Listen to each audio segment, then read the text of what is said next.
देखिए भैया, ये कोरोना वायरस के महामारी में कितना दुख के बात बा कि एक आदमी के पति छीना जाता, बेचारी रोअत तारी, बिलखत तारी।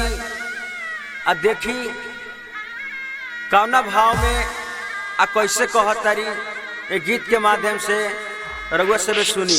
दुश्मन कोरोनावा सोनिया जी के जानवा, अरे ले परानवा, अरे ले परानवा। दुश्मन कोरोनावा सोनिया जी के जान, हमरा ले परानवा।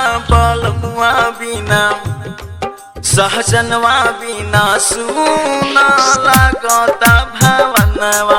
बहलमुआ बिना सुना लागता भवनवा। की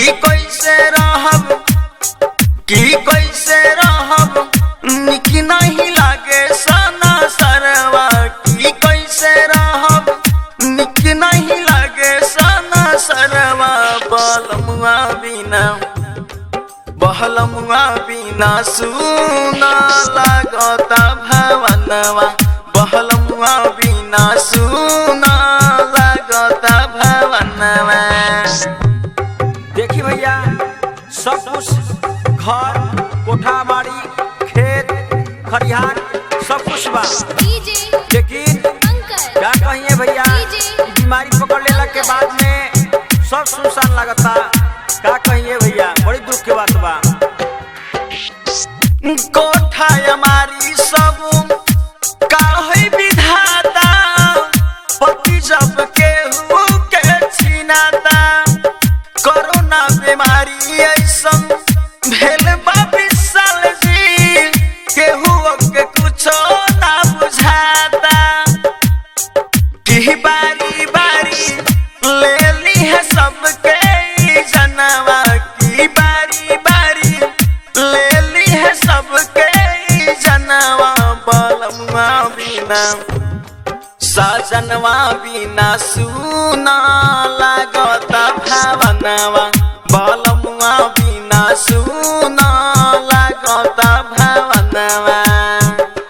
देखिए भैया, हम लोग प्रेमी रघु लोग से कर जोड़ के विनती करतानी कि रघु लोग जहाँ भी रही दूरी बना के रखी, कि हमारे माई बहन के फिर ऐसा समय देखे के ना मिले।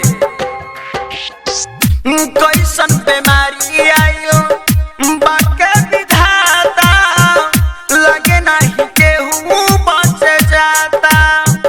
एक लेत बाके सबका के जान हो, सगरो भइल बसनाटा। किया लोग कहे निक नहीं लागे कंगनवा। किया रियन कहे निक नहीं लागे कंगनवा। सजनवा बिना सुना लागता भवनवा। बलमुआ बिना सुना लागता भवनवा। सजनवा बिना सुना लागता भवनवा। Recording by माँ बंदना recording studio।